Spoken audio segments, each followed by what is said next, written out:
Good evening, ladies and gentlemen. Good evening to the listening public, the people here on Nevis, those in St. Kitts, those in the wider Caribbean. Good evening to our friends and family, United States, Canada, wherever you may be. Good evening to you. I trust and hope that you're having a wonderful evening. And, of course, we're here for another edition of On The Mark. My name is Mark Brantley, Premier of Nevis and host of On The Mark, and we hope to be here with you this evening from 8 until 10 p.m. 2 hours of commercial-free talk radio. Let me start at the top of the show by wishing all of those who are celebrating a very happy birthday, very happy anniversary, whatever your celebration might be. For those who are having some difficulty, please accept my sympathies as I commiserate with you. Let me use the opportunity to extend sympathies to the Shiverton family, Ronaldo Shiverton and family. He would have lost his wife, a woman who was well known to all of us, and I would want to extend deepest condolences to him and the entire family, and to all others who have suffered some loss. Please accept our deepest condolences here from all of us here at Von Radio, and more specifically from those of us who make this show possible, those of us here at On The Mark. Tonight, ladies and gentlemen, is a very special night. We are just at our show that precedes Independence 40. I believe that all of you would have seen the decorations and Nevis and St. Kitts come alive in terms of what has been put in place. I would want to extend my deepest gratitude to Vaughn Anslin, who has been contracted to do the decorations here in Nevis, and I gather has been doing some work in St. Kitts as well. Vaughn Anslin is a national treasure, and I think that we ought to celebrate that we have such an incredible talent right here amongst us. He is the person who has been responsible for all that we're seeing at the public buildings and public places around, and we have had such tremendous commendations and outpouring of patriotic zeal as his creativity has unfolded, as he has decorated nearly all of Nevis, it looks like, but certainly our public areas. As a consequence, our schools and other businesses and individuals have got involved, and I think it is a wonderful demonstration of patriotic fervor for this, our 40th anniversary of independence. Let me also take the time to thank Prime Minister Drew and the federal government. They have really delivered in a major way for the island of Nevis. They have put together a committee to deliver on the 40th anniversary of independence, and have, more importantly for us, funded many of the activities that are taking place. And I would want to publicly thank the Prime Minister and his cabinet. It is the first time that I'm aware of that this has ever happened, and I believe that this is something worthy of commendation. I will say more on that as we talk about the relationship between St. Kitts and Nevis and trying to make that relationship better. But let me go on record tonight to say thank you to the federal government for this initiative, because it has never happened before, so far as I'm aware, that the federal government has taken responsibility for the national celebrations for independence. And in the past, Nevis was left to do what it could, St. Kitts did what it could, and it was rather disjointed. This year is going to be very special. On the 18th of September, on the eve of our independence, there will be, of course, the ceremony in St. Kitts, and that will go into midnight, and we intend, God willing, to be there to attend that ceremony. On the 19th, which is our actual day of independence, at 5:30 at the ETW Park, we will have the ceremony on St. Kitts, and for the first time, again that we are aware of, officials from St. Kitts will be able to attend that ceremony. So by doing it this way this year, those of us from Nevis are able to attend in St. Kitts, and those from St. Kitts can attend in Nevis, whereas before, as you know, both ceremonies happened at the same time. As a result, we expect that there will be many dignitaries and others who will be here in Nevis, and we expect a much larger parade and ceremony. And so we're inviting the public to come out, wear your colors, wear your national dress, and come out in your numbers to the ETW Park on the 19th of September at 5:30 p.m. when we will have the ceremony there, the parade, and we will also have the toast to the nation, which will occur, I'm advised, at the Cultural Village immediately after the parade. We will then have a host of other activities.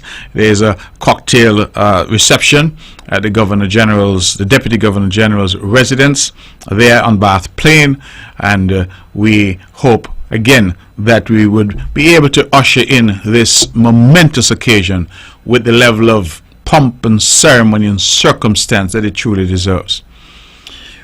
We, on this Saturday, are going to have a tremendous concert that's happening, Freedom Concert. It's a concert that the Nevis Island administration has sought to stage each year. Since I have become the Premier of Nevis, we have sought to do this. It has unfortunately not happened during COVID, and it could not happen last year because all the artists were here, but regrettably the weather intervened. And so we had to regroup. This year we think we have a lineup that is going to attract a lot of positive attention. It is intended to be all about positivity. We hopefully have something for everybody. We have headlining the show Romain Virgo from Jamaica, reggae singer. We also have Christopher Martin, reggae singer, also from Jamaica. For the younger folk, we have Jamil, who is a rising star as well and has a lot of hits. And we also have, for I suppose folks of my generation, the original Burning Flames out of Antigua, and one other, Claudette Peters, who will also be there. We also have a host of local acts, and so it will be, as somebody described it, a mini music festival. It all kicks off this Saturday at the Cultural Village at 7 p.m. 7 p.m. and it's kicking off early because we want to get through all of those acts. We're inviting people to come out. We're asking that you bring your flag, you dress in your national colors. The concert is free, F-R-E-E, free. And so all of our brothers and sisters from St. Kitts, all the people of Nevis, we are asking you to come out. We believe that we should be able to fill that venue, and we are hopeful that you come out and that you enjoy yourself. We of course expect people to be on their best possible behavior, and so we hope that you come out. We hope those who have been allocated the booths at the Cultural Village will be able to make $1. We hope that the other vendors will be able to make $1, and this is again our way of saying thank you to our national heroes, our way of celebrating them with a conscious evening. I'm told that people will be coming in even from overseas for this concert. I know that we'll have quite a contingent from Anguilla, and I'm just inviting people to come out and really to mix and mingle and to have a good time.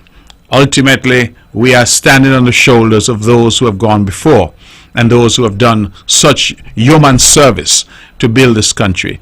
And so I am hopeful that our people will come out peacefully, come out in their colors, come out to celebrate that night, which will be Saturday night starting at 7 p.m. And so we look forward then. Romain Virgo, Christopher Martin, Jamil, Burning Flames, and Claudette Peters, along with a host of local acts, and all of that will be emceed, if you will, cheered, if you will, by the one and only Woodis, DJ Woodis. He'll be there to deal with that. And so we look forward really to a really wonderful show, and I'm hopeful that we can deliver something of a high standard for the benefit of the people of St. Kitts and Nevis. Kittians, we came over for Music Fest. We're asking you to come over for this Freedom Concert. Come over to this part of your country and enjoy. I'm pretty sure that the boats will be running. I'm sure specials will be on offer, and so we're asking one and all to come out. Remember, as I said, the concert is free. All we're asking is you bring your best behavior and you wear your national colors. Bring your flag. I would love to see a sea of flags here from St. Kitts and Nevis. I know somebody asked me today, say, well, I'm not from St. Kitts and Nevis, but I live here. And I'm saying to them, just come and bring something that you can wave and enjoy yourself as well. We are all one people, and we're encouraging you to be there for the Freedom Concert 2023, marking our 40th year of independence. We have a number of activities that are happening all around the island at 869 Bar, right there in the heart of Gingerland. They're going to have a big bash on Friday night to welcome the drag racers. And this weekend, Saturday and Sunday, we have international drag racing happening on the island of Nevis. I would want to commend the organizers. It's a big meet. I'm told they have cars coming from St. Martin, from Anguilla, from the Virgin Islands. They have cars coming from New York. Apparently, some drag racer from New York is going to be there. They have a lot of media coverage. Of course, the local cars, St. Kitts and Nevis, are going to be involved. So it looks like it's going to be a grand time. And of course, I always want our people to remain safe. But again, the weekend is really going to be full of activity. There are some major bingo games as well happening on those nights. There's a tremendous level of activity that's happening both on St. Kitts and on Nevis, but more specifically on the island of Nevis. This weekend is going to be a massive weekend in terms of activities, and so we invite one and all to come and be a part of it and to enjoy yourself. Party responsibly, celebrate responsibly, and make sure at the end of the day that we are all safe. That for me is very important. We have much to be thankful for. Oftentimes we get caught up with the criticisms and the difficulties, but we have much to be thankful for. And I'm grateful to be a citizen of St. Kitts and Nevis. Truly grateful. Let me, before I segue into what I want to get into tonight, say what a pleasure it was. I was invited to attend the Prime Minister's lecture last evening in St. Kitts. It was held at the Marriott, and there was a wonderful young woman called Psyche Southwell, the granddaughter of our former Premier Paul Caleb Azariah Southwell, and we were really treated to a phenomenal speech, a journey through her life and what she had accomplished, and what it could mean for our people, particularly our young people. I was particularly impressed that nearly all the schools, including the schools from Nevis, were represented, and that the students used the opportunity at the question and answer session to engage with her, to get her advice and her opinion. But it was really a joyous occasion. She was an excellent choice in my view in terms of speaker. She has had tremendous success as an individual, and it is always important for us to see these people and to understand. As she said, I think she said she's from I think she's from Bastia for sure. I'm forgetting now the area of Bastia, but she's from Bastia, and she indicated that she would have gone to school here in St. Kitts, and it is that foundation that she was able to use, and that critical thinking that she developed right here in our school system, her shared experiences here as a citizen of St. Kitts and Nevis, equipped her. When she went to the United States, she was able to see and to conquer. And I think that that is the message that we need to continue to press and continue to impress upon our young people, that we are never limited by our size, the size of our country. We are never limited by the circumstances of our birth. We are only ever limited by the extent of our ambition and our willingness to work hard. And when we see people who have been successful, we should not look at them and in some cases be grudgeful of them. We should not look at them and be resentful of them. We should look at them and say, if he or she could do it, so can I. And to work towards that success. Some may be lawyers, some may be doctors, some may be painters, some may be artists, some may be singers and dancers, some may be carpenters and fishermen. Whatever your calling is, be the best that you can be. Be the best that you can be. And ensure that you're making your contribution. If you enjoy what you do and seek to be the best at what you are, then you will have a happy life and a successful life. Success is not always measured in money. Success is measured in the quality of life that you enjoy. And so I thought the message that came from Miss Psyche Southwell was quite a good message, a timely message, and I think she was an excellent choice to mark the 40th anniversary of our independence. Ladies and gentlemen, I decided tonight to do something a little different. Usually I have a very lengthy soliloquy where I speak for an hour, perhaps sometimes more, and then I take your calls. Tonight, however, I felt that because we stand on ground, on a foundation that was built by others, and because each generation must pay its respects and its gratitude to the generation that went before. That it is important that we have tonight some voices from Nevis who were critical parts of our independence journey. We, of course, have had thus far 4 premiers on the island of Nevis. Our first premier is the Right Excellent, Right Honorable, our national hero, Sir Simeon Daniel. Our second premier was the Honorable Vance Winkworth Amory, both now of blessed memory. Our third premier was the Honorable Joseph Walcott Parry, and I have been privileged to serve as your fourth premier, being, of course, now in a second term. Of course, Mr. Amory had 2 tenures as premier. He would have been premier from 1992 until 2006, and then he became premier again in 2013 until 2017. So I know some people may say, well, he did it twice, and so we must count him twice. But we're going to count him once because he's only one man. And so we've had 4 premiers: Sir Simeon, Mr. Amory, and Mr. Parry. And I thought tonight it was important for us to hear from them. To hear from them. A blast from the past, so to speak. We will start, of course, with our founding father, Sir Simeon Daniel. Right Excellent and Right Honorable national hero, the only national hero from the island of Nevis. And this, I am advised, was his New Year's address in 1989. In 1989. So this was some 34 years ago that Sir Simeon Daniel, of blessed memory, made this speech. And I think we ought to give it a listen and to hear his voice, our founding father, our national hero, as he speaks to us. Today marks the beginning of the year 1989. And may I extend to you wishes for a happy, prosperous, and a productive new year. At this time, it is customary that we all make resolutions and set ourselves goals of attainment.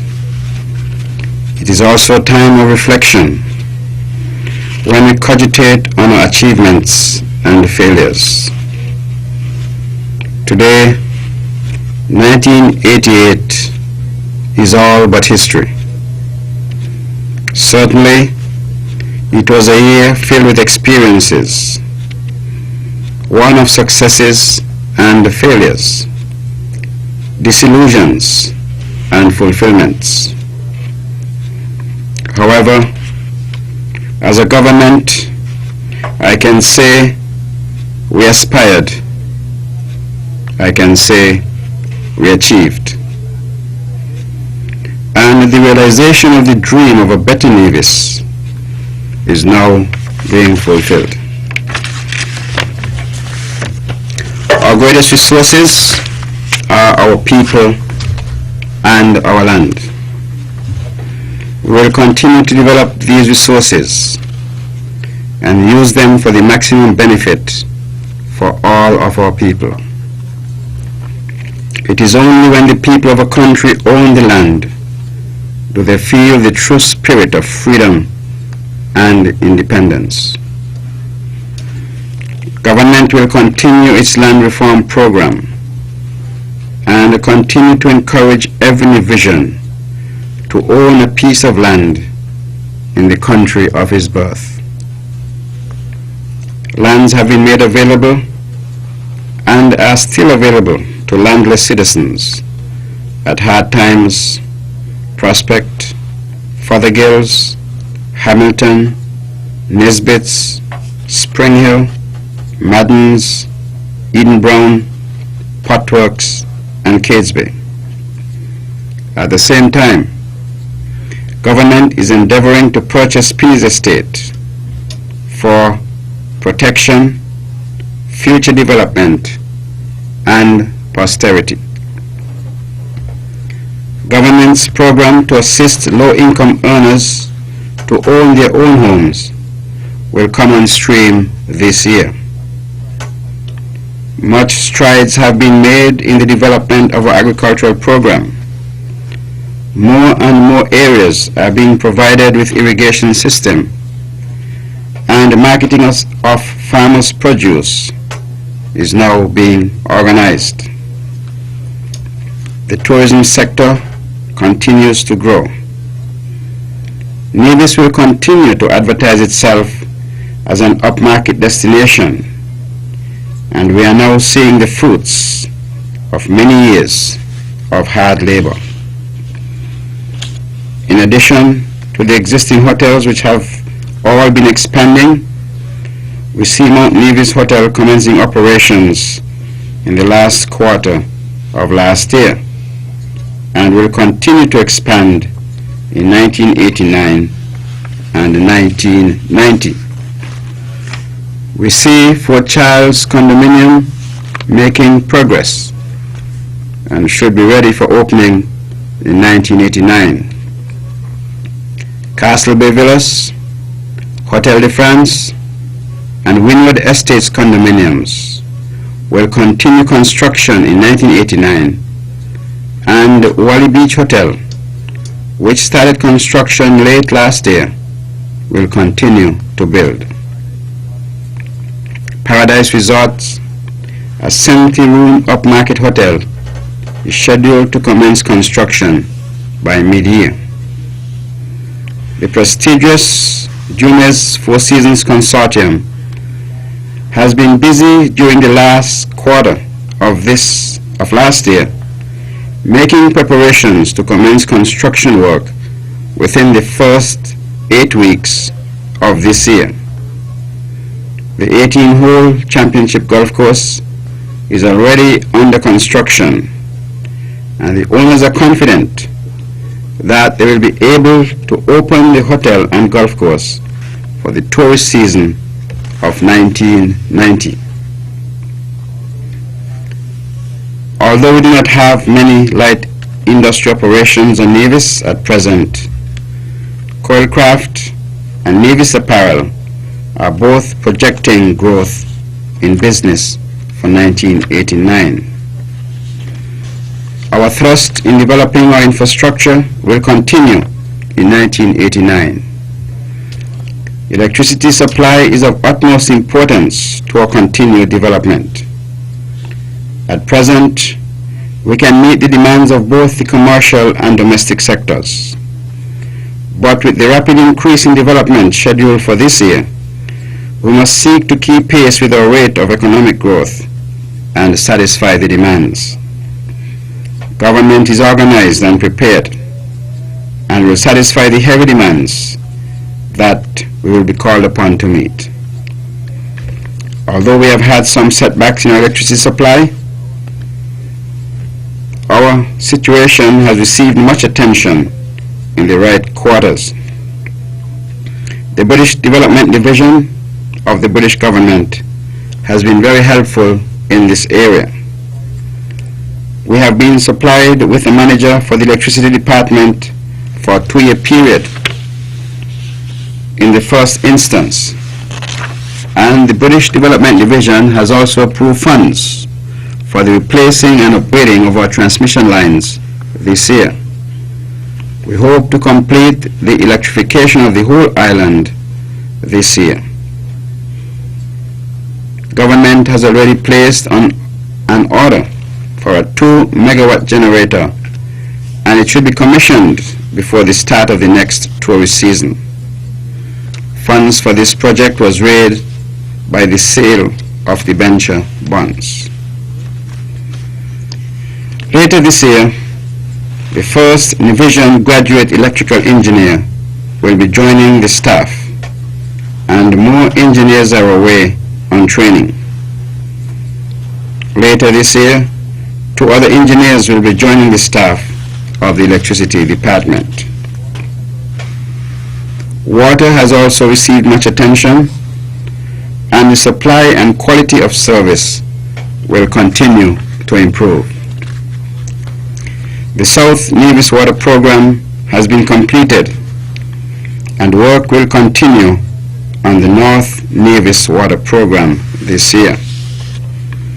2 new reservoirs, one at Maddens and the other at Mount Lily, will be constructed, and distribution lines will be laid in order to improve the supply to all of the villages in St. James's and St. Thomas parishes, and to connect with the South Nevis water system.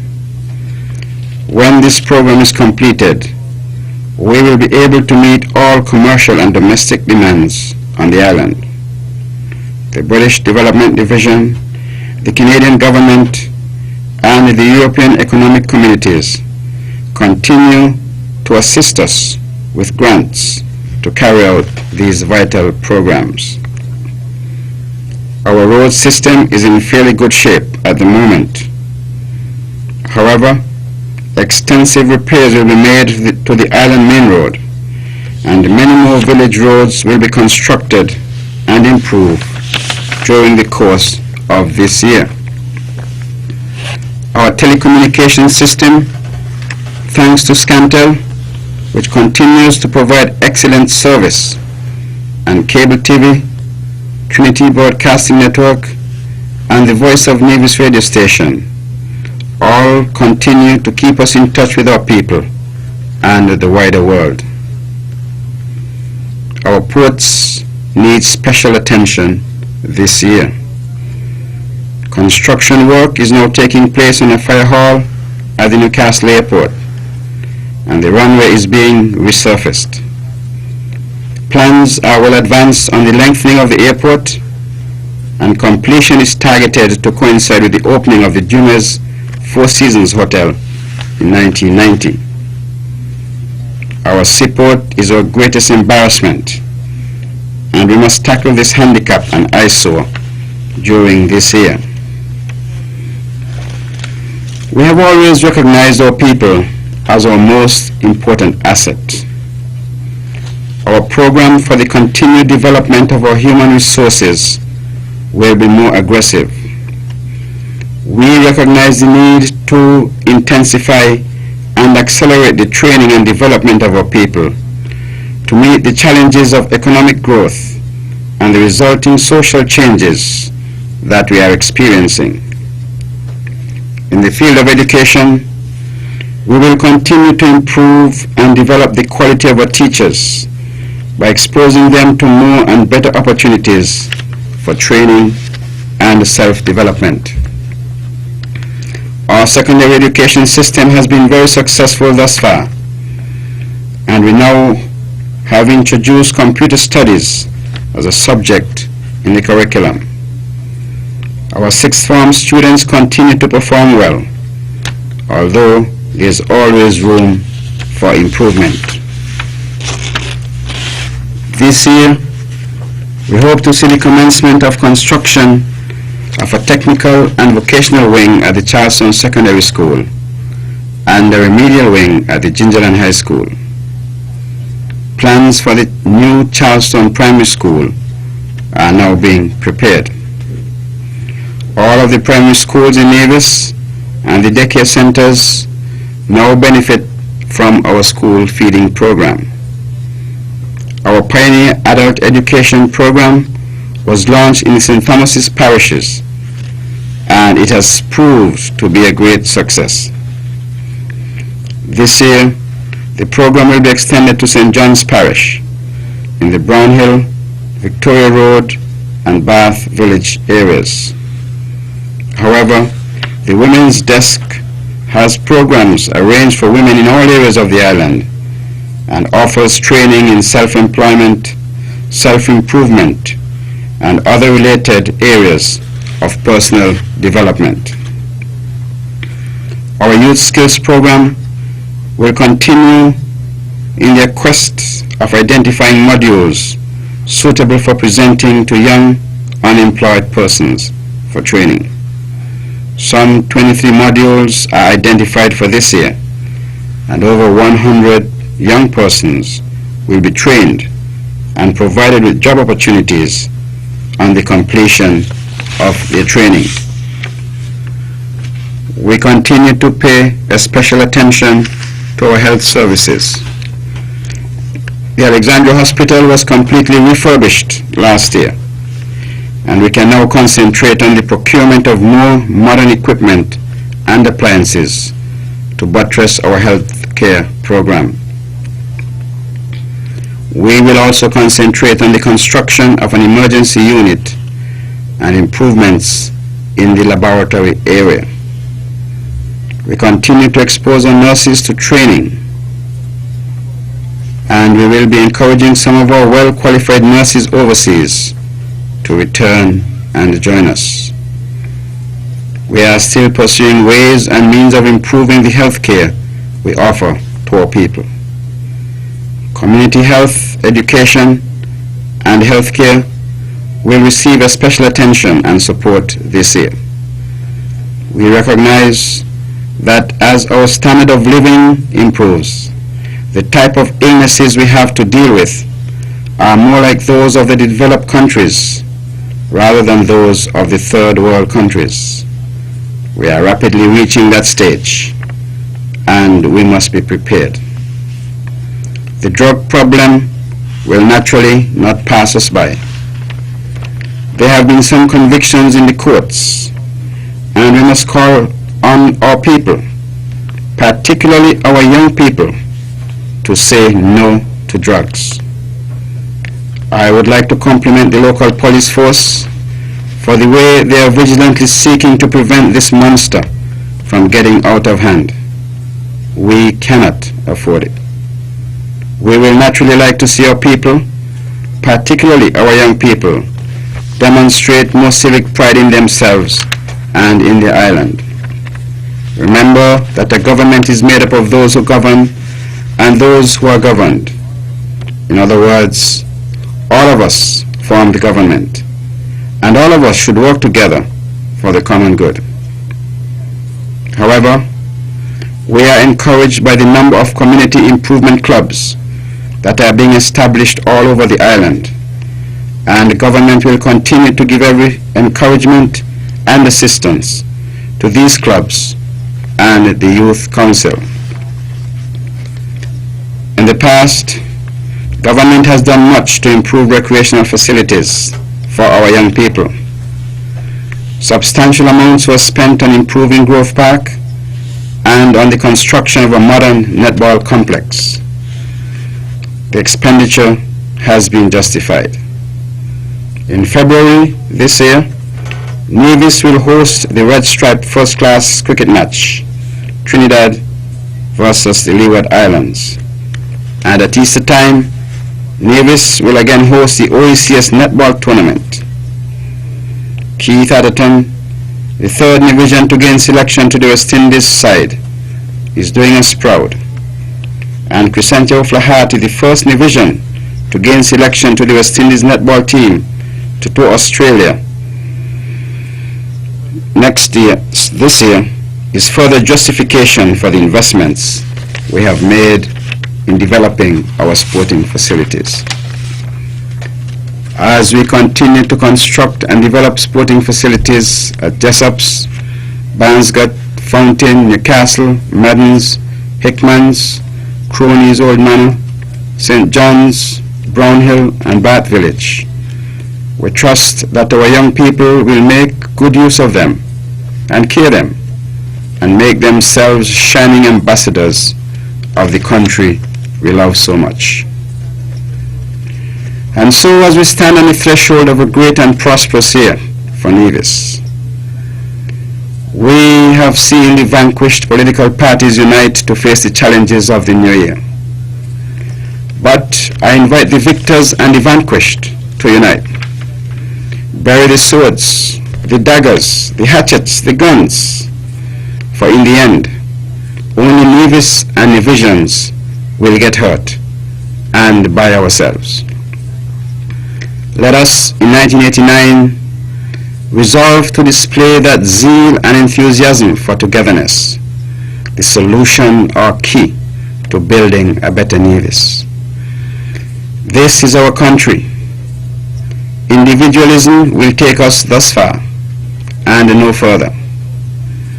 Let us therefore forget our petty differences and band ourselves together as a formidable force so that we may attain that goal of achievement which has eluded us for so long, but which can make us second to none in our region. Let us be persistent and persevering in our endeavors for the betterment of our country. Excellence is the achievement of the persevering mortal. Doubt sees the obstacles, faith sees the way.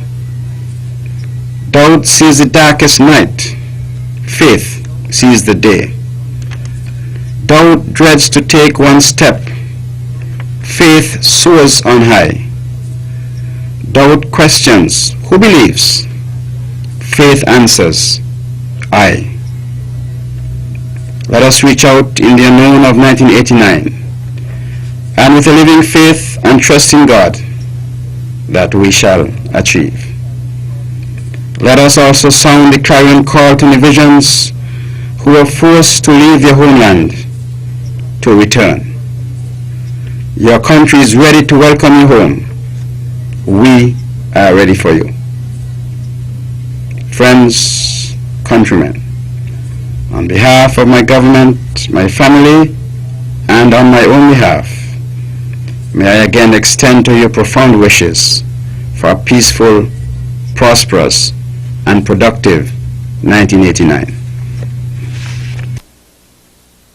That, ladies and gentlemen, was the voice of our national hero, the Right Excellent Sir Simeon Daniel.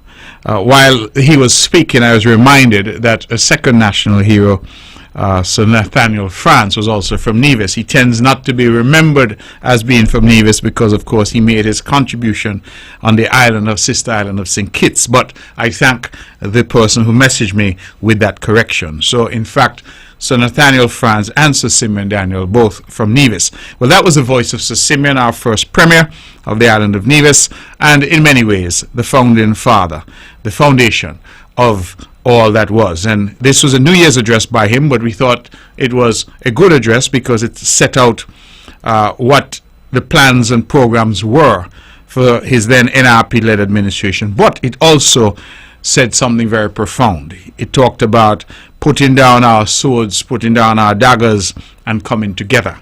And I thought that that was an important statement, that the victors and the vanquished must come together. That is something that we must remember, because at the end of the day, as he said, when we fight, only Nevis and Nevisians get hurt.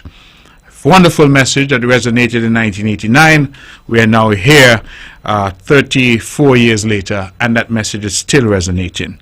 We will move now to hear from the late Vance Winkworth Amory, our second Premier, and this was an address that he made on the occasion of our independence celebration in 1996.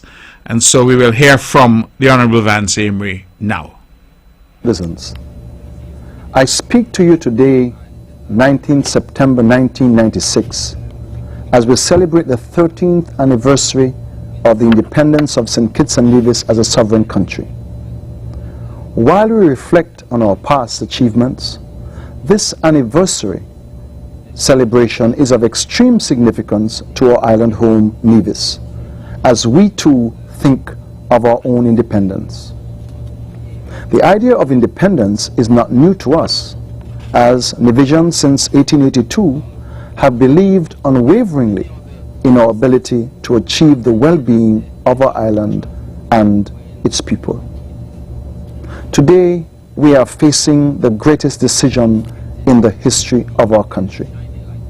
The decision to have an independent Nevis must be determined by all Nevisians, regardless of political association or partisan considerations. It is absolutely necessary for all Nevisians to determine the direction of Nevis as we proceed into the 21st century. This is a period when we cannot afford to equivocate, as the importance of this decision will affect us as far into the 21st century. In an age when questions are being raised about sustainability and size, it is imperative that we become conscious of a far greater criteria than small size as a primary indicator of economic viability. The economic base of our country, tourism, agriculture, financial services, have provided a stable foundation on which sustainability can be achieved. The estimated per capita income of our people is some $4,000, a glowing achievement for our island. If per capita income was the yardstick by which economic activity and viability is measured, then Nevis would certainly be considered as a shining example of economic prosperity in the region. No matter how glowing our economy may be performing, no matter how much employment is being created, no matter how much goods and services are being produced, there is no greater test of the viability of any country, regardless of size, than the courage and the resourcefulness of its people. It is this courage and resourcefulness which forms the strength and character of the nation. It is this courage and resourcefulness which provides the fortitude to overcome the obstacles, and it is this courage and resourcefulness which guides the vision of those who lead this country. In spite of the economic successes of Nevis, your administration is committed to continuing to foster a better standard of living for all the people. We are aware that the fight to eradicate poverty from our midst must be ongoing. We are also aware that the provision of quality health care is an essential ingredient as we continue to secure the health of all our citizens. We are also aware that the level of physical infrastructure will need to be improved on an ongoing basis to meet the demands of our people. More than at any other period in the history of this administration, we are aware that it is the environment of our small country is fragile and susceptible to disasters, both natural and man-made. The present state of economic development and growth is testament to the fortitude of all of us. Our island can now boast of almost full employment, with some persons having 2 jobs. The economic activity on island is unparalleled in our history. Construction on the airport runway will commence shortly. The Charlestown port is completed, and construction for the seaport at Long Point will commence in a few months. I am certain that all of us must have a sense of pride and accomplishment as we reflect at this time on our past and as we look forward to our future. Any reflection must cement in our minds that as a small island, the resourcefulness of our people has proven over the years to be our greatest asset. Fellow citizens, the road to the independence of any country is never smooth, and the challenges of the future must be faced with fortitude. We must not allow these challenges to deter us. The level of educational achievement of our people is rated among the best in the Caribbean, and we can hold our own academically per capita with any country in the world. It is on this strength, the resourcefulness of our people, that we can achieve and build our true independence. The physical beauty of our island home, the peace and tranquility of Nevis, the commitment of our people to the preservation of a clean, healthy environment are just some of the factors which have made our island so attractive to investors. As we chart a new course for our island, it is my sincere hope that we will continue to remain true to the ideals which have worked so well for us in the past. Your government has shown a willingness to promote the island in the world market and has demonstrated a visionary approach to its policies which facilitate investment and economic growth and development. Your government has given significant assistance to local investors to encourage them to participate in the economic growth of Nevis. Your government has also managed the business of the people of this country with fiscal prudence and has maintained a high credit rating level while ensuring that the level and quality of social, educational and infrastructural services, electricity and water particularly, reach heights never before achieved. In 1996, 13 years after Nevis assumed responsibility for its own internal economic, social and political development, there has been significant achievements made through the efforts of its people, by the management of its resources and with the help of friendly agencies, among them the British Development Division, the Canadian International Development Agency, the European Union, the European Development Fund, OAS, the CDB and the UNDP, and a host of friendly governments which have provided loans and grants and technical assistance to assist with the total socio-economic development of this island. My fellow citizens, permit me a little reflection. In 1991, the level of employment in Nevis was 3,032. By December of 1992, there were 3,141 jobs. By December 1993, 3,316 jobs.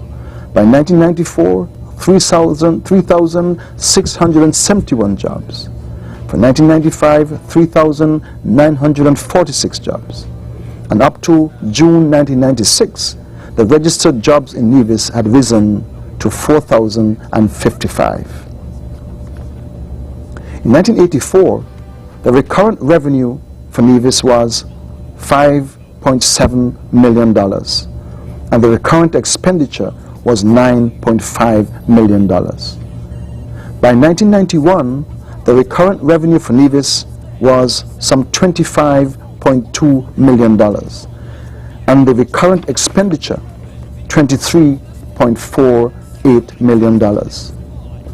Through hard work and perseverance, our island is at the point where from 1995, the recurrent revenue was $38.66 million, and the recurrent expenditure was $38.01 million. One can see from these figures that there has been a significant change in 13 years. And if we look at the base year 1991, there has been an increase in revenue of some 34% by 1995. These figures show that there has been a significant increase in the activity of government within the last 5 years. And this is a reflection in the growth of the economic activity, and it indicates a level of economic stability which will fuel itself over the years to come and augur well for the future of Nevis into the 21st century. Notwithstanding the recurrent revenue, let me also state that it is estimated that there is leakage from the economy of Nevis of approximately $10 to $12 million. This means, therefore, that as we discuss the matter of independence objectively, there is an almost ready $10 to $12 million available to Nevis to pay for the additional services, and which will contribute to the continued financial viability of our country. Fellow citizens, as we reflect on independence and we look forward to the future, let us not dwell on the trappings of independence and nationhood. No small country can afford to focus too greatly on the pomp and circumstance which some people value so much. The need for a flag and national anthem is important. Membership of international organizations is important. But the true spirit and reality of independence must be a pragmatic force, beginning in the heart and minds and wills of our people. We must believe in our own abilities to make our independence viable. We must feel that victory is possible through unity and peace. We must feel pride and dignity in our being who we are, in our cultural heritage, in our regional and international relationships, but above all, in being able to work hard to maintain what we have struggled to achieve, victory through unity, a call to the future. As we reflect on the last 13 years, I call again for the full cooperation of all the people. I call for unity of purpose among the social partners and for renewed partnerships between the public and private sectors. I call for cooperation and harmony between local and foreign investment to continue the forward thrust in the economic and social activity of Nevis in order to maintain a level of employment and a quality of life which will ensure that all our people have satisfactory incomes and programs to maintain their financial and social independence, thus ensuring the economic, social, and financial viability of our country. Fellow citizens, before I close, I leave you with these two thoughts from Shakespeare. On the one hand, he states, and I quote, "There is a tide in the affairs of men, which, taken at the flood, leads unto fortune. Omitted, all the voyage of their life is bound in shallows and miseries. On such a full sea, we are now afloat, and we must take the current when it serves, or lose our ventures." Unquote. And on the other hand, he warns us, "Our doubts are traitors, and make us lose the good we ought might win by failing to attempt." Unquote. This is a period in which the extent of the integrity, resilience, and courage of every man, woman, and child is being tested and challenged. It is a time when each one of us as Nevisians is being asked to look at the issue of independence as a goal to be attained and valued above all other achievements. The importance of the greater good, of the common weal of our country, must transcend every other consideration as we look to the future with anticipation and great expectation. May God give us continued strength and courage to think, say, and do what is right for the good of all our people at this time. May God bless you and be with you now and always. Ladies and gentlemen, that is the Honorable Vance Winkworth Amory, our second Premier on the occasion of the Independence Address 1996. Of course, that was a time when the island of Nevis was also contemplating secession and becoming an independent country of its own, and you would have heard the references by him then. But what I found was interesting was his call for us to work together, his call for unity among the Nevisian people, echoing the sentiments of our first Premier, Sir Simeon Daniel, whom we heard from earlier. The next address then is our third Premier, the Honorable Joseph Walcott Parry, and this was on the occasion of Independence 2009. And so we will give that a listen now as we complete the troika of premiers who have preceded me in that auspicious office.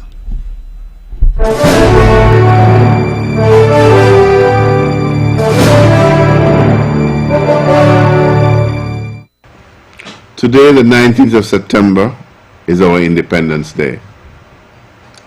This is the 26th year of independence. I congratulate all those who had the vision and foresight to ensure that the St. Kitts Nevis became an independent nation.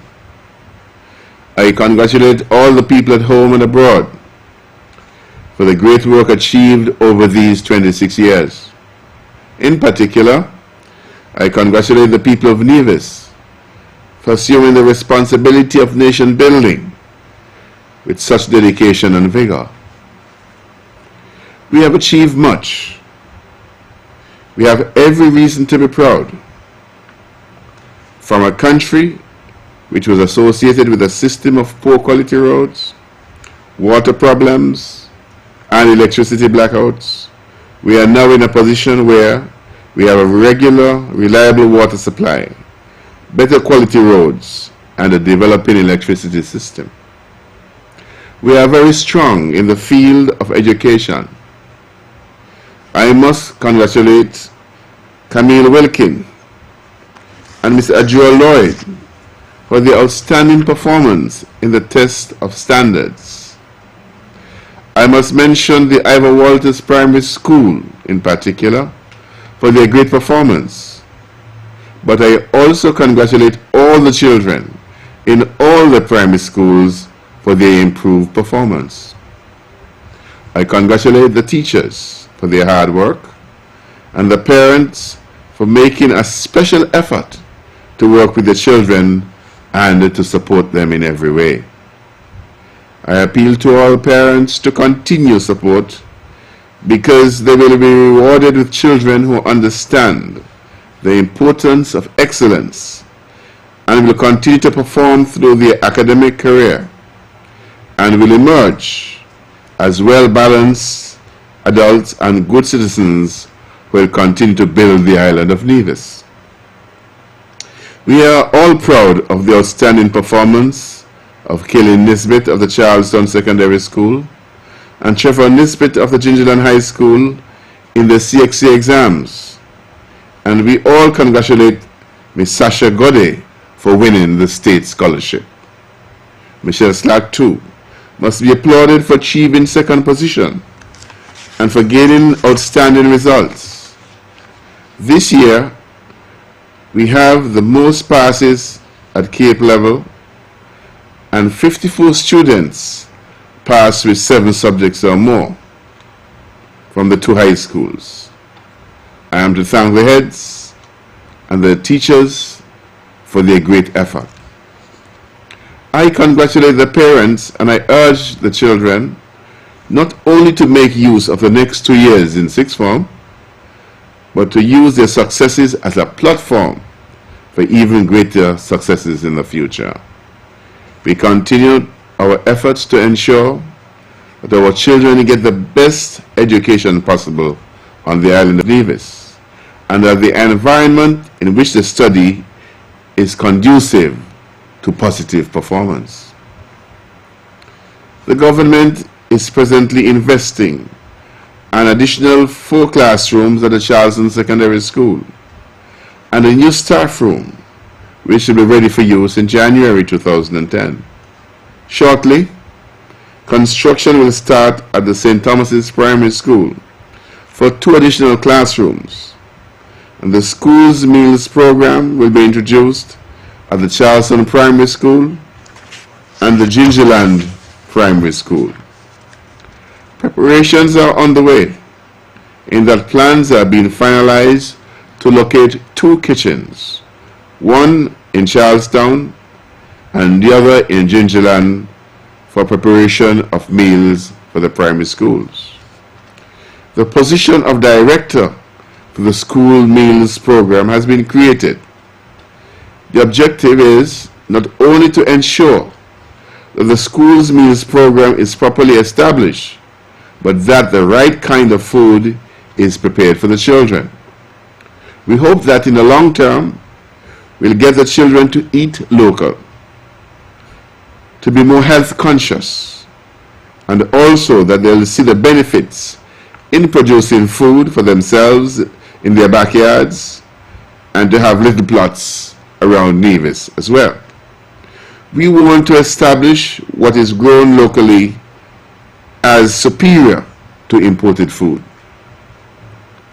Presently, Mrs. Christine Springett is leading a study for the conversion of the 2 high schools into institutions that will meet the needs of all our children.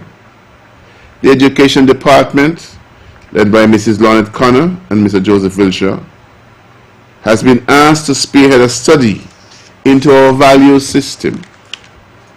We need again to teach values in the schools, but this effort must expand beyond the schools and must be embraced by our communities. We will expand this debate to every village, every church, every community, and we will involve our leaders in the private sector, in non-government organizations, in every aspect of life in our community. Again, we want divisions to be courteous, to be polite, to be decent to each other, to respect life, to understand that human life is sacred and must not be treated lightly. At the same time, our people must maintain their self-esteem and feel proud that they're Nivisians. Traditionally, Nivisians have been independent-minded, proud, and hard-working.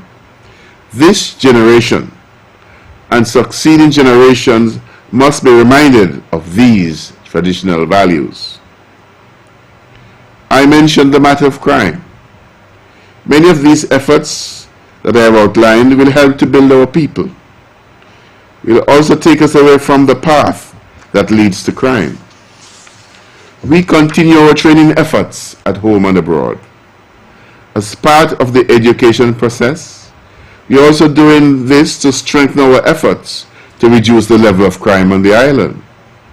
We will encourage and initiate the development of activities to bring people from villages around the island, to have them together. We will encourage our people to socialize again without the fear of fights, gunfire, and violence. We anticipate in the near future that a young man from Rollins Village or Newcastle will be able to move around Charlestown on a Friday afternoon without being in fear of his life. We are building community centers in Charlestown, St. Thomas's and St. James's Parish. And in these centers, training will take place, recreational activities will take place, and research facilities will be available to our people. The activities that will be encouraged will be a challenge to our people to turn away from negative things and to do positive things for themselves and their community. We will seek once again to establish voluntary programs, voluntary activities to foster and engender a sense of giving, a sense of doing in an effort to remove that self-indulgence that is becoming predominant in our society. From an economic standpoint, this year has been challenging. The Four Seasons Hotel has been closed all of this year and will not open until 2010. Unfortunately, the Four Seasons Hotel has been the main source of employment outside of government, the major source of income for over 600 people, and the area of greatest revenue to the government of Nevis. The closure of the Four Seasons Hotel has led to the decline of the revenue of about $30 million. It has created shortages in funds for tourism promotion and in other areas where government has needs. Restaurants have been closed as a result, and persons who are employed outside the Four Seasons Hotel, including taximen, have little work to do. Government has sought to create employment in these difficult times. Over 250 persons have been employed by the Land and Housing Corporation in home construction. Government has supported the Brownhill Communications Center, where close to 200 persons are employed. And even though the Four Seasons Hotel is closed, 280 Nivisians are working there in maintenance services and in the restoration of the hotel. The government stimulus package includes incentives to Nivisians who are self-employed, reduction in charges to restaurants associated with tourism, and certain hotels have had their rates reduced, and other construction activities outlined earlier. We have been relatively successful in keeping unemployment to a minimum level. We have been able to divert the worst shocks of the world recession from our people. We must appreciate that here in the Caribbean, governments have laid off people. The private sector has reduced the number of people working for them. In the United States, millions of Americans are out of work. The government of Nevis has been able to avoid this experience by working closely with the private sector to hold the line in regard to employment.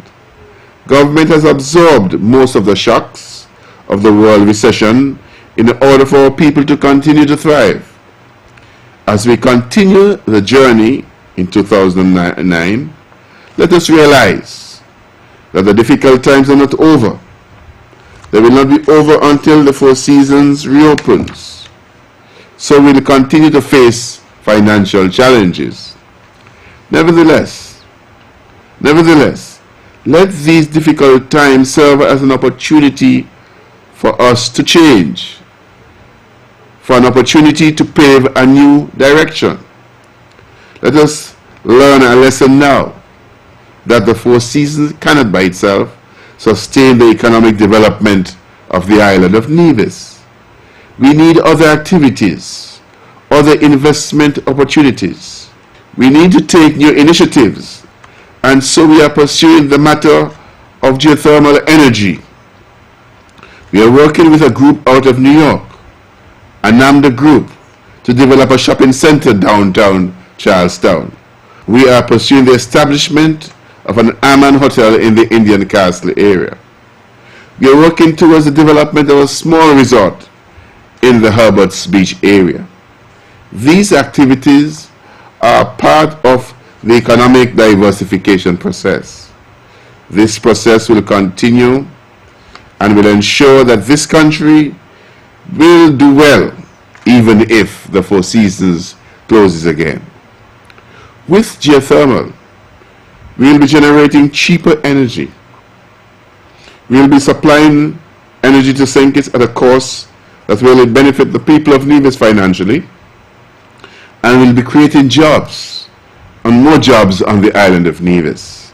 The Aman, the Herbert's Beach, the Charlestown Shopping Center, all these will also bring activities to the island and will create new jobs and will make Nevis more sustainable economically. In addition, Live Nevis, a project in the Cades Bay area, and Paradise Palms, a project in the Cotton Round Banzet area, will shortly be moving into a new construction phase. We anticipate more activities on the island from Social Security, the Central Bank, the Finance Theatre, and other private sector activities that will make Nevis economically strong even as the recession recedes. We continue to give support to agriculture.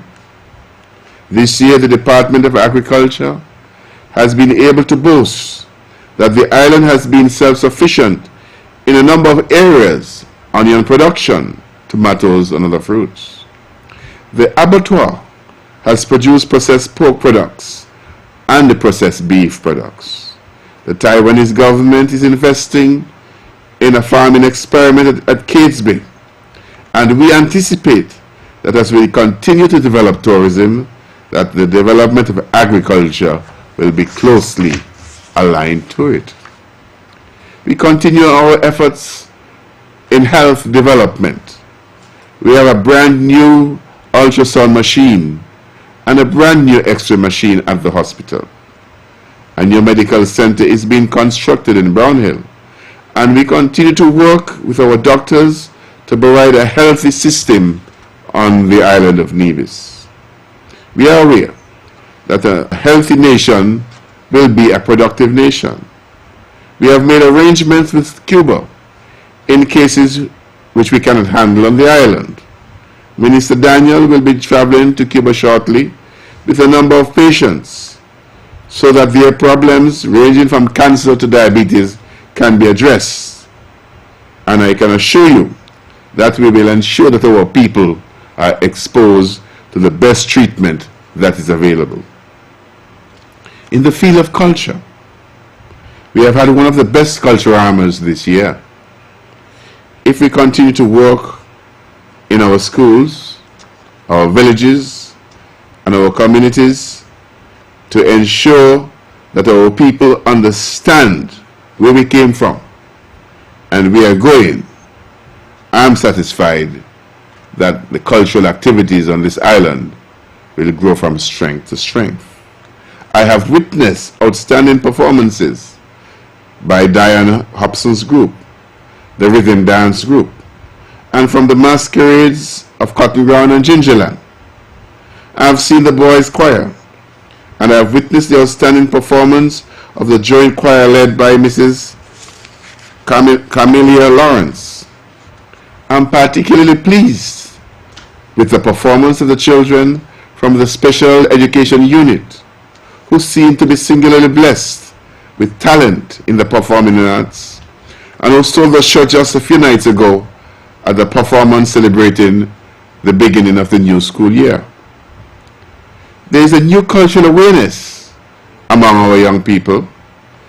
There is an upsurge in the expression of self through the performing arts. I believe that we have every reason to be proud and to anticipate a cultural explosion on the island. And if I may put it this way, it seems to me there is a renaissance of cultural activity on the island of Nevis. Finally, our people must know their past.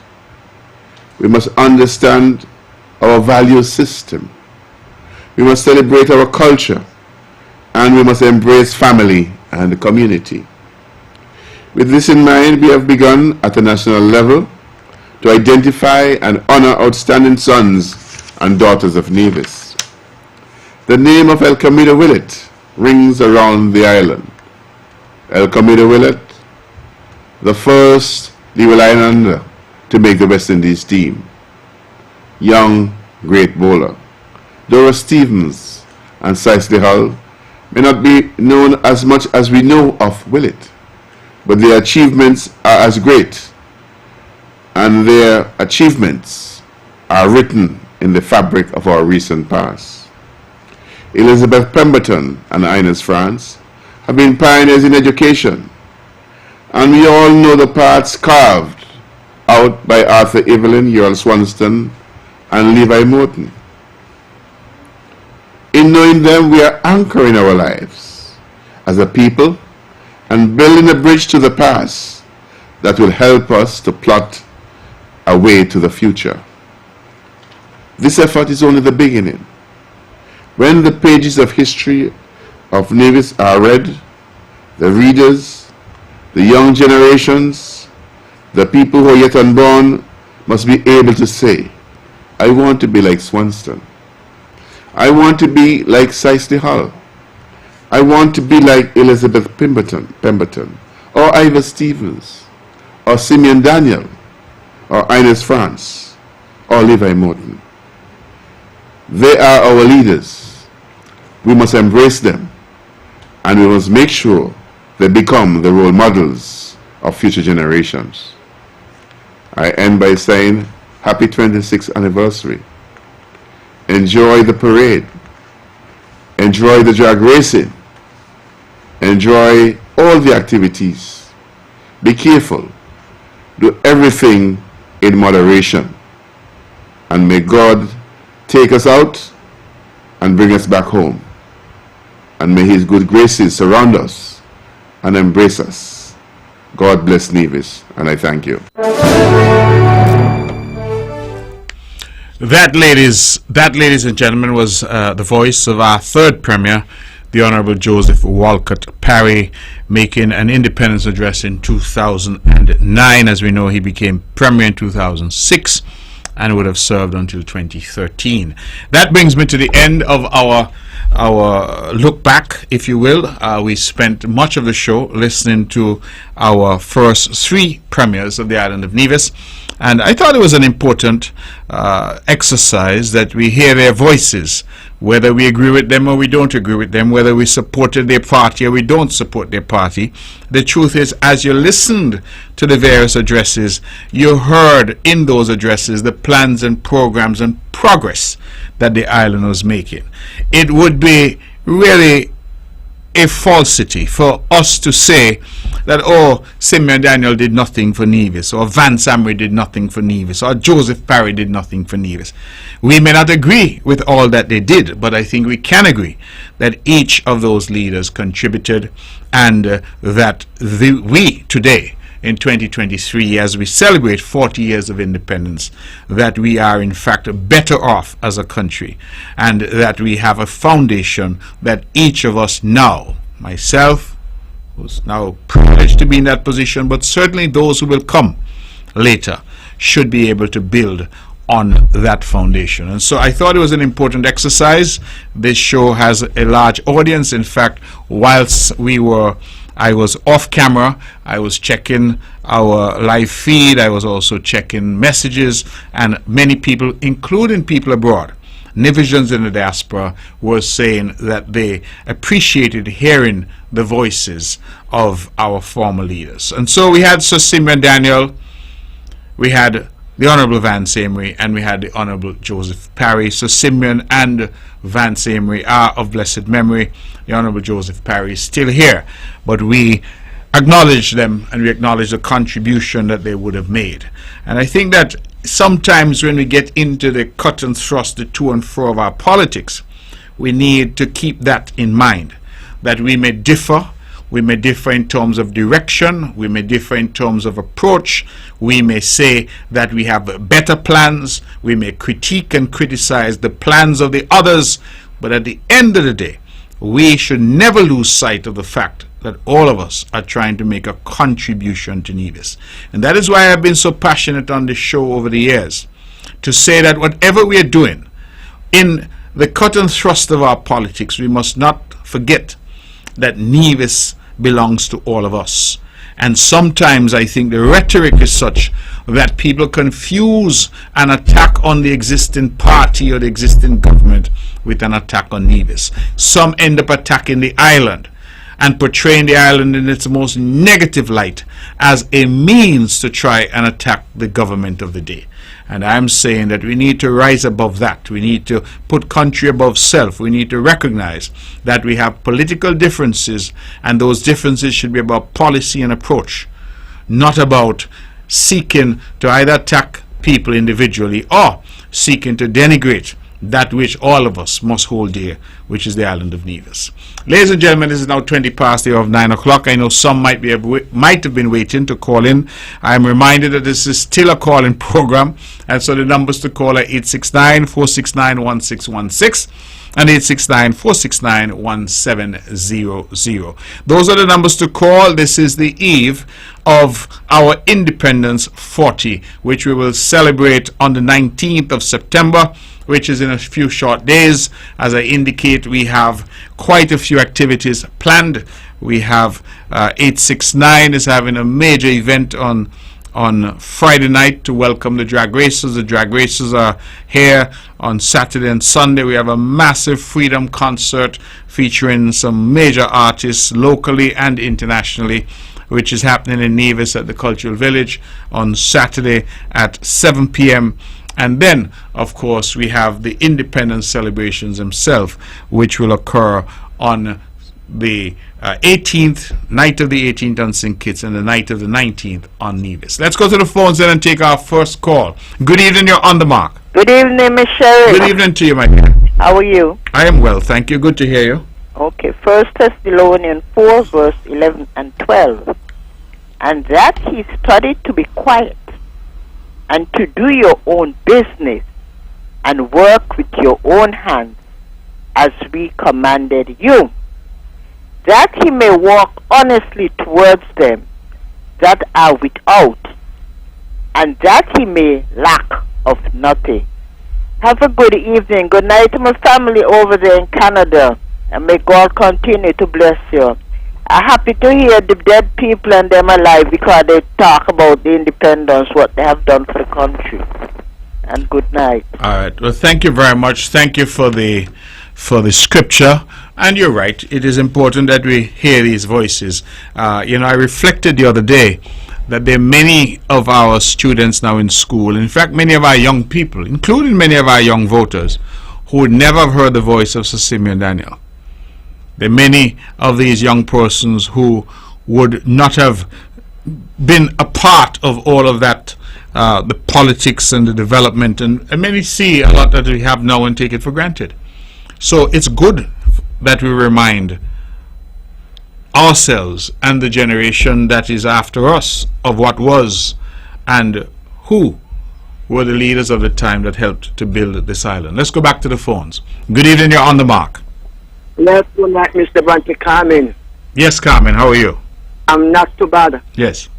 I'm calling in to clear my name on the air because people meeting me and telling me that this is how I see things from tourism. I don't see nothing from tourism, and I made to understand that the three gentlemen that get suspended with me from the work get paid in July and August. I do not get paid already. Please to tell Mr. Hanley and the Yokabelli to pay me my money. I need my money. It's overbearing now. Anyway, hold on, Mr. Brantley. Somebody else want to talk to you. Have a blessed night tonight. Good night, Mark Brantley. Yes, good evening.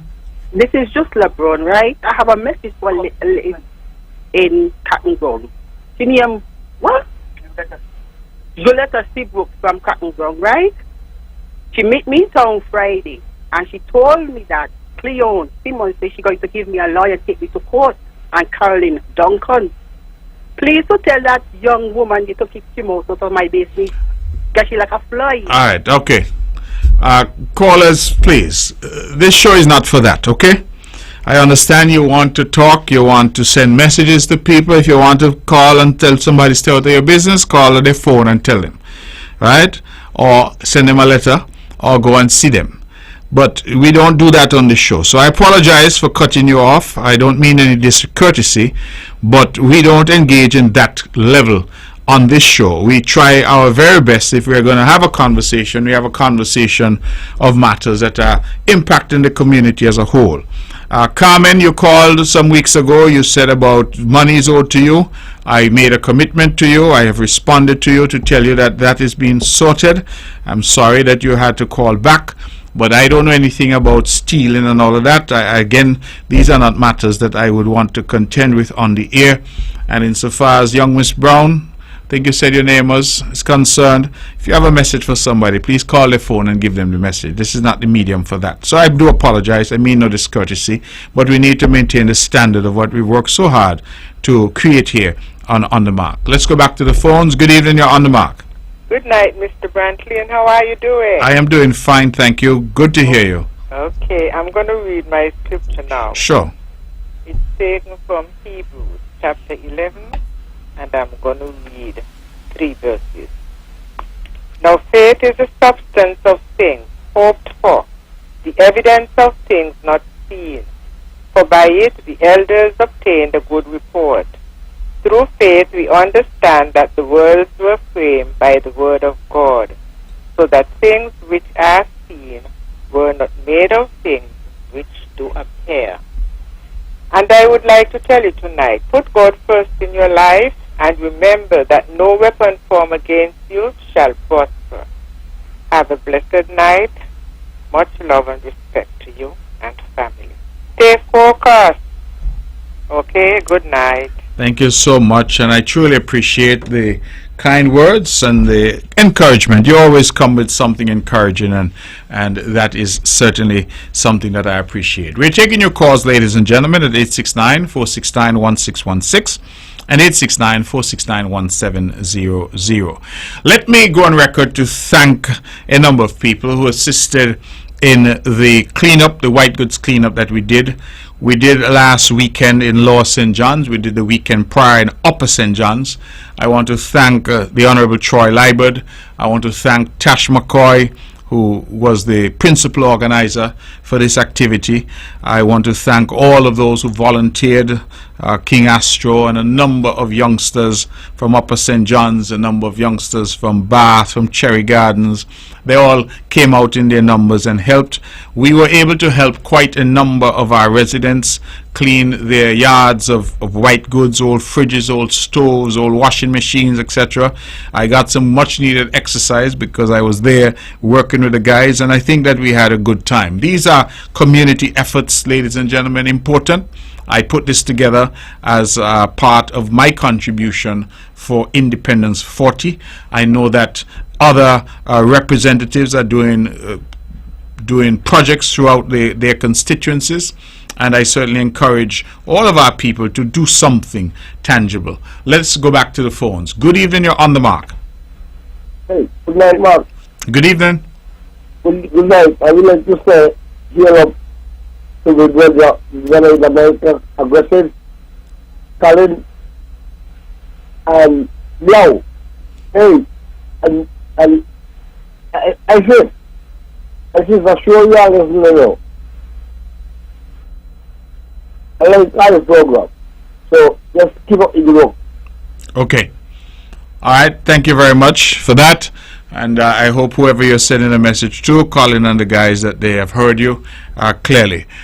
We going again talking about the white goods cleanup. As I said, many contributed. I thank the residents who came out. Last Saturday we were interrupted by a sharp, hard shower of rain, and so we had abandoned our effort around midday, but we left the bins, and we know that we had some calls after. I want to commit that we're going to have to get the truck to come back to deal with those calls that came after, but we covered a good distance, good space. We were able to cover up the hill in Brown Hill, Pembroke, across the part. We went down in the back there by what's it called, Golden Grove, and then we went down to Cherry Gardens. We actually covered a road there, that back road that goes from Golden Grove and comes back up to Bridgegut. And I just want to appeal to our people, because I was appalled at the amount of dumping of refrigerators and stoves and all kinds of things that people were doing along that stretch of road, going from Golden Grove, coming around the back to Bridgegut. Our people really need to do better. I have seen also that same phenomenon as we go up Lamper Hill, where clearly people are bringing their white goods and other garbage and simply dumping it into the guts and into the area there. I condemn it unreservedly. Some of these people, I wonder if that's how they keep their homes, that their houses are kept dirty, because that, to my mind, can only come from some individual who has no love for Nevis, no love for this island, no love for the environment. And so I am not going to coddle it or mollycoddle it. I am condemning it. People need to stop with this level of disgusting behavior, of dumping all of this garbage into our guts when we have a landfill, that we have all kinds of arrangements there, that the cost is not prohibitive, and that we have sought in every way possible to provide avenues for our people to dispose responsibly of their garbage. And so we went around and we tried our best. But I'm asking you out there, the people of Nevis, when you see people dumping garbage illegally, call the police. Call the police. And I'm serious about that. We need to lock up a few of them. They really need to stop it. And I am just concerned because when I had to go down on the gut side there, on that road there by Chevy, the back road from Golden Grove coming up to Bridgegut, and we had to go down in the gut and lift fridges and thing. You know, it's really just horrible. What I'm hearing as well is that sometimes homeowners pay these truckers to take these things to the dump for them, and rather than taking them to the dump, they take the people money and they still dump them in the guts. That really needs to stop. And as we celebrate 40 years of independence, I'm really calling on our people, because all of these are reflective of who we are as a nation, who we want to be. So I'm genuinely calling on our people to stop that type of behavior. It is destructive And to see what we do callously like that, it is really unfortunate. You drive sometimes, you're driving behind somebody and you see them just fling the package out the window, you see them fling the can out the window, the bottle out the window. Let us stop doing that. There's no reason for that. No reason. Nevis has an incredibly effective garbage collection system. Incredibly effective. Andrew Hendrickson is there and his team, they do an excellent job. The board and the management, they do an excellent job. And there's no need for us to engage in that. So I want to just make that plug. Let me go back to the phones and take this call. Good evening, you're on the mark. We've lost the caller. Let's try this caller. We've lost the caller. Okay, caller, please call back in. I was also very pleased to have been invited by the Honorable Eric Evelyn and his team as part of the Independence 40 celebrations. We are planting trees again all across Nevis. You would recall that we had the ambition to plant 10,000 trees. We didn't quite get to the target. I think we got to just under 7,000, but we have continued nevertheless. That was our ambition, I think, a year or two ago. We have continued nevertheless, and we were able to plant some trees at the Heritage Village, the members of Cabinet, and I'm very grateful for those, the Minister, the Honorable Eric Evelyn, Deputy Premier Minister of Agriculture, and his team, who organized for us to be there. And we were there to plant a tree. I planted a soursop tree. And they say soursop now is some super fruit, and so it's interesting. They say it can cure or prevent a number of diseases.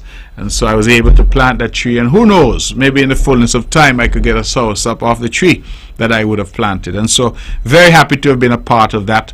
We're doing a number of things to mark Independence 40, a number of things I think that ought to be celebrated. Let's go to the phones and take this call. Good evening, you're on the mark. Hi, good night to you, Premier. Good evening. How are you? I'm doing well, thank you. I want to extend to you in advance a happy Heroes Day when it comes and a happy Independence Day when it comes as well. Thank you very much, sir. Truly grateful. I can tell I'm a proud Nevisian Jamaican.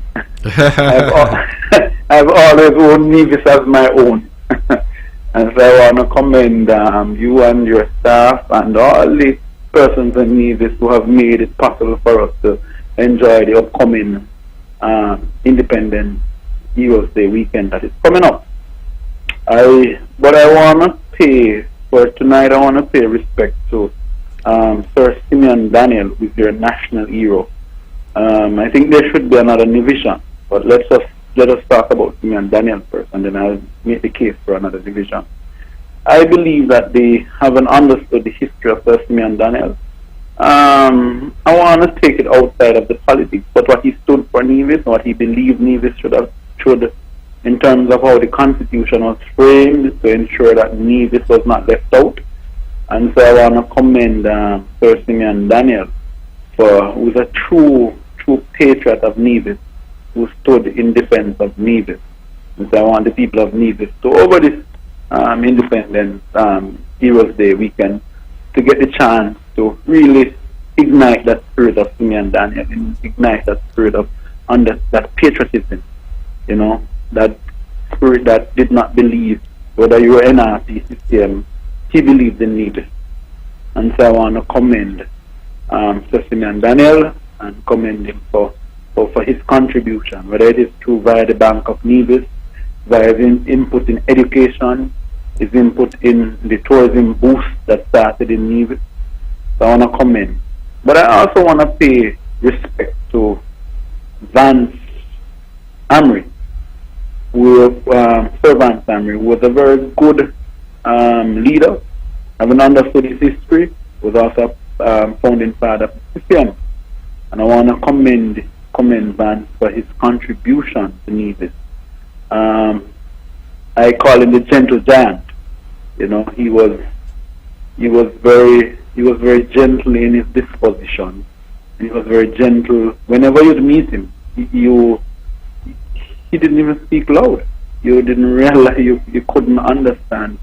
This man led Nevis for a while, and his contribution was just beyond exceptional. When we looked at his contribution to the airport, when we look at his contribution to the financial sector of Nevis. And so I just want to pay tribute to those two gentlemen, and I believe it is time now, and I will go as far as saying that it's time now that Vance Amory should be actually be included in the list of national heroes because of his contribution, not just as a division, but also his contribution to the federation in general. And so those are my few words for you tonight, Premier. I want to encourage you to continue the hard work as you're cleaning up a lot of white goods. So anything that's for the environment, I'm all for it. All the best to you, Premier, and all the best to the people of Nevis. And I hear all the action will be in Nevis this weekend. So I'll be the first to register. All right, my brother. Well, thank you, and looking forward to seeing you. We are, of course, inviting all to come out and be a part of what's happening on Nevis for this weekend. We have a lot of activities, and so we continue to invite particularly our brothers and sisters from St. Kitts to come over and support what is happening on the island as we all celebrate our national heroes. So thank you very much for that. All the best to you and the people of Nevis. All right, thank you kindly. Ladies and gentlemen, we're taking your calls at 869-469-1616 and 869-469-1700. This evening, we decided to take a walk down memory lane and to use this platform to play a New Year's address from Dr. the Right Honorable, Right Excellent Sir Simeon Daniel, 1989, his New Year's address. Then we heard from the Honorable Vance Amory, both Sir Simeon and the Honorable Vance Amory, now of blessed memory, his independence address of 2006, I believe it was, and then the Honorable Joseph Walcott Parry, his independence address of 2009. And we thought it important to just, these addresses were chosen at random, but just for the public, particularly those younger ones, to hear the voices of those leaders from Nevis, the premiers who would have preceded me and who clearly would all in their own way have made their contribution and made their mark and allowed us at this stage now, 40 years on, to be celebrating 40 years of independence. I was making the point that a lot of what we now enjoy, we take for granted. People now enjoy a fairly regular supply of electricity. I say fairly regular because electricity now is basically, in my opinion, up to first world standards. It goes off from time to time if there's a problem, but generally speaking, we have electricity and we have over a 90% delivery rate insofar as that is concerned. In relation to water, similarly. Yes, we've had some recent issues, but the people of Nevis have been blessed that they've had excellent water supply, excellent water distribution, and again delivering 90% and plus over time. We have an improving road network. We have an excellent education system. In fact, going back to the address by Psyche Southwell, as she gave her address last night in St. Kitts, the Prime Minister's lecture series, that resonated with me. In fact, somebody messaged me to remind me that she's from the village. And so somebody from the village in St. Kitts, who obviously went on to do great things in her life in the United States.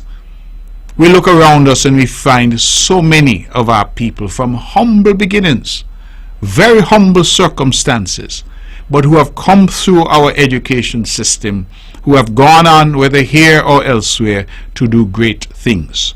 I was in London a few weeks ago, and I had the privilege in London to attend the call to the bar of my younger daughter, Gabriella Brantley. And Gabriella is a product of our school system here on the island of Nevis. She would have gone off, she would have studied, and she would have done incredibly well at her university studies, her initial studies doing something called an international baccalaureate, I think that's what they call IB, and then her law degree, and then her bar studies, and now doing her master's. I was particularly impressed. She's my daughter and I love her as such, but impressed that the school system in this country and on this island more specifically could have created someone like that. And that story is not unique. My older daughter would equally have done well. from 287 students, I believe it was, in her law class. She graduated first from 287 students in London, students from all around the world. Again, I'm incredibly proud of her as my daughter, but more importantly, again, a product of the Nevis education system, going to London, big London, first world UK, and going and not just saying I'm here, not just passing through, but coming out on top. And their story is a story that we can tell for so many others. While I was in London, I had the opportunity to go and sit with someone called Vanessa Kangori.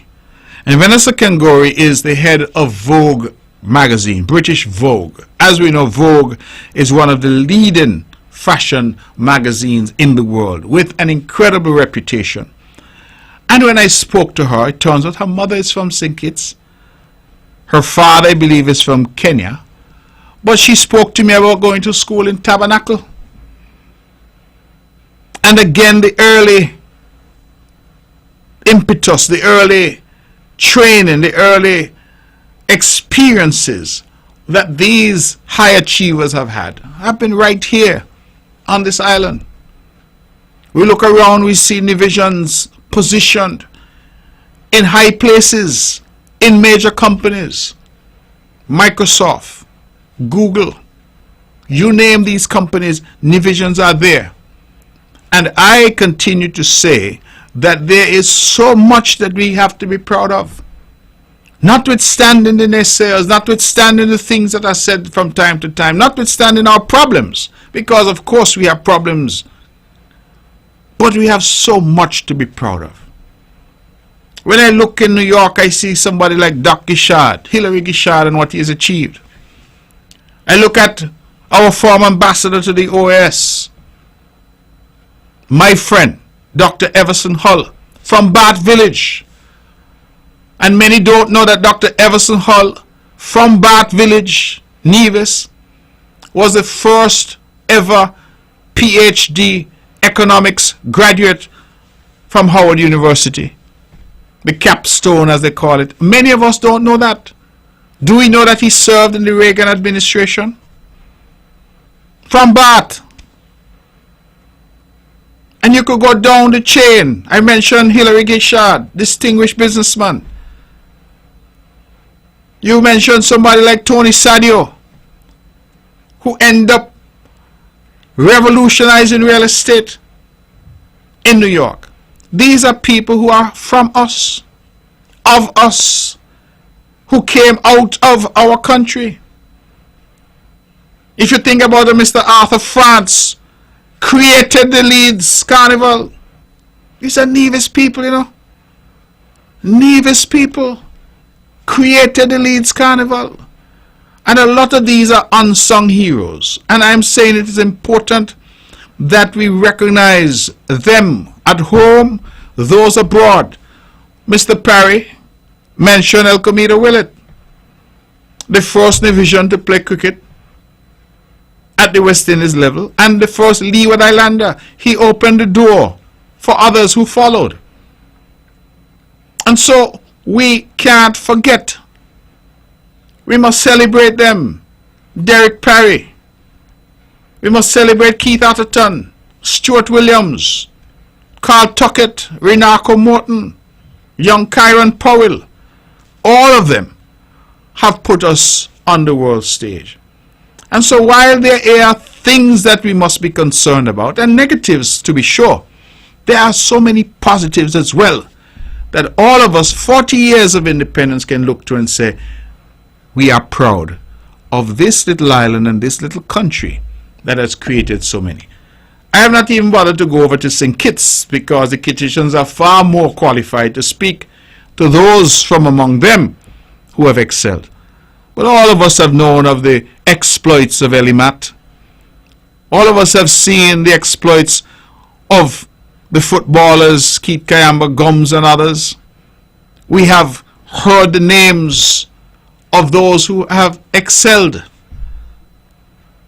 It is, for me, important that we do not forget, and that the lives that those people have lived, that we should not tire in talking about them as an inspiration to our younger generation, that they are never limited by the circumstances of their birth.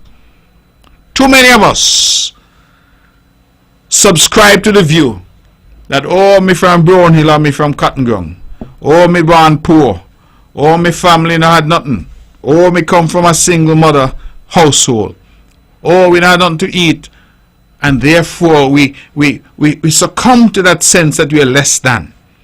We succumb to this idea that somehow we can't achieve. And sometimes people say to me, oh, this and oh, that. I tell them, I say, listen, one of the greatest achievements of this island and this country is that since the 1970s, we have had free education at the primary school and at the secondary school level. As a matter of fact, under the Education Act, it is a criminal offense not to send your child to school. We are one of the few and the first in the region to put that in place. A lot of times these policies are put in place and people don't see the benefit until years or decades or sometimes even a generation later. But that is something revolutionary that happened in this country. And what that means is that regardless of your circumstances, every division, every Kittitian has an opportunity to go to school. They have that opportunity. Now, what you do with that opportunity is a matter for you. But you have that opportunity.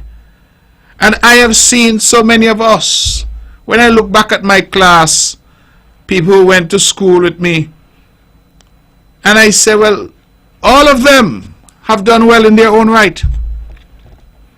All of them.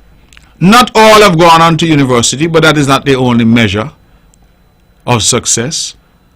I think about my brother, Nutsi, Buffalo, Bernard Thompson, and see what Nutsi has created.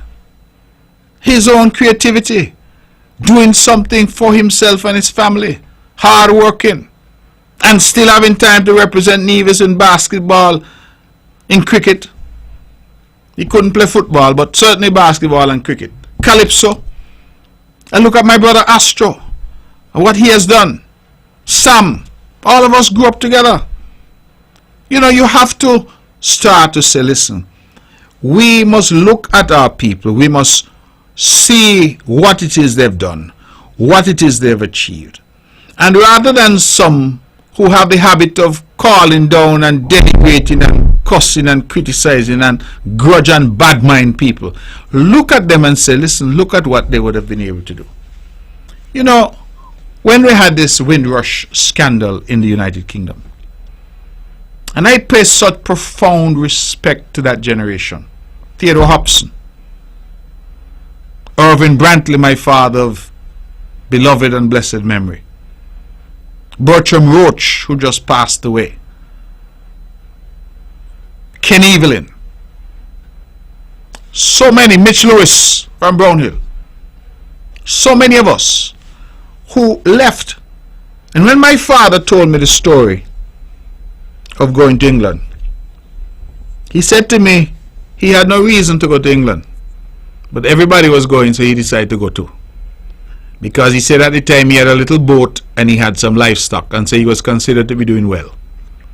He said, but the boat was going, and so he jumped on the boat and he went to England.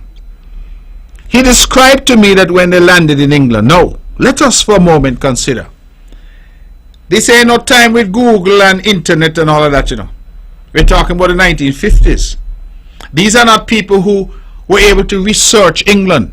They had no idea what snow was. They'd never seen snow. Had no idea what winter felt like. They've never experienced that.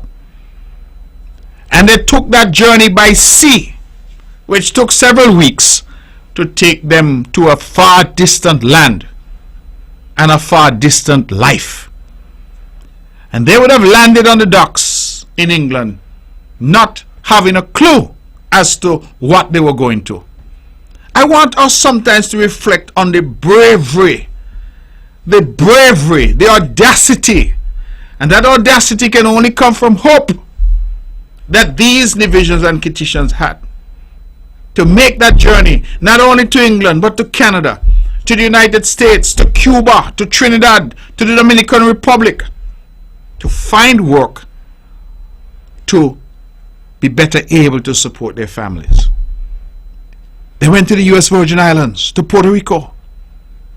My father described for me how, prior to going to England, he tried to get into the Virgin Islands, and how he was dropped off by smugglers on some key. Sometimes they drop them on some little island, tell them they reach St. Thomas. They didn't even know better. That is, those that were being smuggled. And you see, sometimes when we have non-nationals come to our shows, our people jump down their throats and want to say all kind of things about them, and we forget our own journey to 40 years of independence and prior. We forget that we ourselves went to distant lands seeking succor, seeking support, seeking sustenance. That is why I'm not joining with anybody to curse foreigners. I'm not, because I know that my forebears went to foreign lands to try their very best to eke out a living, so that we who now stand in Nevis and stand proud and beat in our chest, that we can do that today. It wasn't always so. It was not always so. And it is important that we never forget where we have come from, what we have done, and those who paved the way for us. When my father said to me they landed in England, don't have a clue what to expect. And there they have people who are saying, oh, they have jobs in Leeds, they have jobs in Manchester, they have jobs in Birmingham. And he said, right there you took a decision that you're going to Leeds or you're going to Birmingham. You never see Leeds yet, you don't know what Leeds is about. In fact, he told me when they were on the boat going to England, is when he was on the boat, he found out that you needed to have an address of somebody in England that you're going to. He didn't even know that. So he has his grip, because you know back then that's what they call a suitcase, a grip. He has his grip, his valise, as we would say, and he go in England, and when they're having the conversation on the boat, he realized he has nobody to go to. I want us to think about this, you know. A man gonna leave Nevis, leave his family in Nevis, get on a boat to England, don't know what England is about, never experience anything like England, no knowledge of snow and cold weather, and has nobody that he's going to. Definitely by every imagination a stranger in a strange land. And he said when he on the boat, some fellas they say they're going to Mitch Lewis. And my father said, well, Mitch from Brantley, if them could go to Mitch, me going to Mitch too. So he said he copy off Mitch Lewis' address and put it on his suitcase too. Let me go back to the phones. It is 6 minutes too. Okay, we lost that caller. He said copy off Mitch address, and that is how he ended up in England. When he got to England, people going north, they're going south, they're going east, they're going west. And you have, ladies and gentlemen, to acknowledge the strength, the resilience, the bravery of these Nevisians. We can't forget. Let's go back to the phones. Good evening, you're on the mark. I just want to say a tribute to all those persons who you don't mention as national heroes. Those boys who work on Takara and the Tender Valley and those mango sellers of the 70s and 80s. We try to focus too much on academia, but these people are nation builders too. The Sakaro, the Tender Valley, and Tat, Everett, Lebe, all those fishermen who travel the fish, the mango, the animals. We forget about them and we deal with academia, lawyers, doctors, but I want to salute those people as my national heroes too, and they don't have to be no doctorate and a lawyer. These people is who are nation builders. Give thanks. Okay, caller. I take your point. I'm not sure if you've been actually listening to the show, because if you were, I would have mentioned that some people never went to university or anything of that nature, but they made their contribution. And so you and I are actually saying the same thing. I'm not seeking to emphasize anyone over anyone else, because whether you're a carpenter, a fisherman, a seafaring person, whatever it may be, You have made your contribution. And I believe if you've been listening, you would hear that theme throughout what I've been saying tonight. That all of us have a contribution to make, and all of us have made that contribution. There are only this number of national heroes. That's who they are. So whether they're academics or otherwise, those are who have been elevated to that pantheon of greats. So when we talk about national heroes in the formal sense, those are who they are. My father is a national hero to me. He's my hero, but he's not a national hero officially. So we have to make that distinction when we're talking. But I am just making the point, more broadly, caller, that we need, as Nivisions and Kitishans, to celebrate our people. I haven't even get a chance to touch on Canada. Do our people understand that there's a lady in Canada? I think her first name is Anime. Paul is her surname. And that she became the leader of the Green Party, the first black, the first woman to lead a major political party in Canada. I mean, do we reflect on these things? Do we reflect on these things? It is important for us to understand. Do we know that in Nivision, Sir Hugh Rollins became the Chief Justice of the Eastern Caribbean Supreme Court? That a Kitishan with Nivision roots, Sir Dennis Byron, became the Chief Justice of the Eastern Caribbean Supreme Court, the Chief Justice of the Caribbean Court of Justice, and that he served as a presiding judge at the War Crimes Tribunal in Rwanda. I believe he was based in Arusha, if memory serves. I mean, we must celebrate, because this country has produced great, great sons and daughters. Lee Moore, I remember once somebody regionally said to me that there was no better legal mind than Sir Lee Llewellyn Moore. I remember as a young lawyer, my first case against Lee Moore in chambers, against him, you know. He's on the other side representing his client. And Lee Moore is writing while I'm talking. And when he passed the note to me, you know what the note said? You're going good. Emphasize that point. And he's against me. But he saw value in me. And I look at him and I'm saying, imagine, this is a QC passing me, a young little lawyer, a note to tell me you're going well. Emphasize that point. I never forget that. We have to celebrate our people. I learned, for example, that Dr.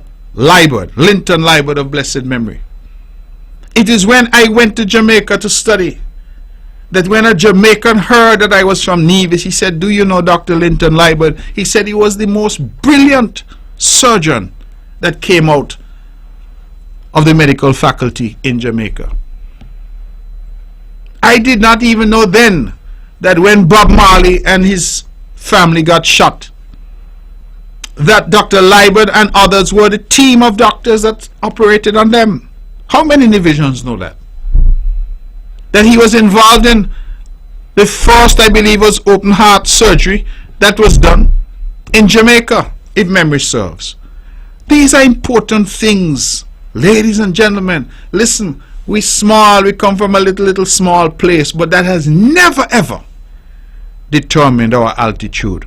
It has never deterred us from being great. And I have not even scratched the surface yet of our people who have done great things and continue to do great things, and we must celebrate them. I end as the music starts by remembering Grizzly. You all know that great reggae band? What they call again? Steel Pulse. And the drummer was from where? Right over there in St. James. Let us remember our people. Let us celebrate. There is greatness in our blood. And as we celebrate 40 years of independence, now study with all the nenge foolishness. Focus on aspiring to be great, because we are a great people. This show is rebroadcast tomorrow at 1 p.m. right here on Von Radio. And, ladies and gentlemen, I continue to invite you to the host of activities. Brothers and sisters in St. Kitts, if you're listening, please come over. Enjoy yourselves. Those here in Nevis, please. But let us do it responsibly. Let us go out. Saturday night, big freedom concert right here in Nevis. Romain Virgo, Christopher Martin, Jamil. We have the original Burning Flames, Claudette Peters, and a host of local talent, grandmasters and others, and hosted by DJ Woodis. We look forward to seeing you all. Drag racing, so much happening. Good night, God bless you, and thank you from the bottom of my heart for being part of our show this evening.